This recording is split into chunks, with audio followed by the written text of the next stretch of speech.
హోలీ అంటే రంగుల పండుగ. ఇది ప్రేమ, ఐక్యత, మంచి మీద చెడుపై విజయం సాధించిన సందర్భంగా జరుపుకునే మహోత్సవం. భారతదేశంలోని వీధులు రంగుల అల్లరితో, నవ్వులతో, ఆనందంతో నిండిపోతాయి. కానీ హోలీని ఎందుకు జరుపుకుంటామో మీకు తెలుసా? దీని వెనుక ఉన్న కథను తెలుసుకుందాం. చాలా సంవత్సరాల క్రితం హిరణ్యకశిపు అనే రాక్షసరాజు ఉండేవాడు. అతను అందరూ తననే దేవుడిగా కొలవాలని కోరాడు. కాని అతని కుమారుడు ప్రహ్లాదుడు విష్ణువును భక్తితో పూజించేవాడు. కోపంతో హిరణ్యకశిపుడు తన సోదరి హోలిక సహాయంతో ప్రహ్లాదుని చంపాలని యత్నించాడు. హోలిక అగ్నిలో రాకుండా రక్షించబడుతుందని భావించి ప్రహ్లాదుని తనతో కలిసి అగ్నిలో కూర్చోమంది.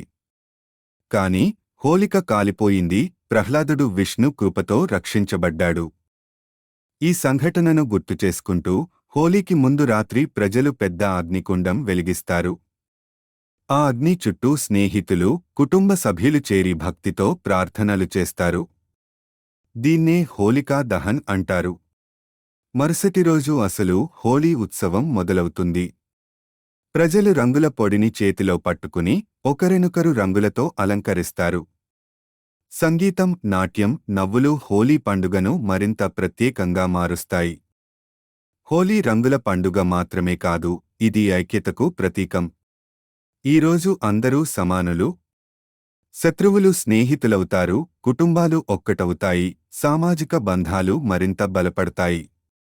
పండుగ అంటే రుచికరమైన భోజనం తప్పకుండా ఉండాలి. హోలీకి ప్రత్యేకంగా గుజ్జియా, మల్పువా, తాందాయ్ వంటి మిఠాయిలు తయారు చేస్తారు. కుటుంబ సభ్యులు వీటిని కలిసి తినుతూ ఉత్సాహంగా గడుపుతారు. పిల్లలకు హోలీ అంటే మరింత సరదా. వారు నీటి గుళికలు విసిరిప్రేస్తారు, రంగు నీటి పిక్కారిలతో ఒకరిపై ఒకరు చల్లుకుంటారు. సాయంత్రం కలలతో ప్రజలు శాంతంగా తమ కుటుంబ సభ్యులతో సమయం గడుపుతారు. వారు స్వీట్లు పంచుకుని ఒకరిపై ఒకరు ప్రేమను వ్యక్తపరుచుకుంటారు.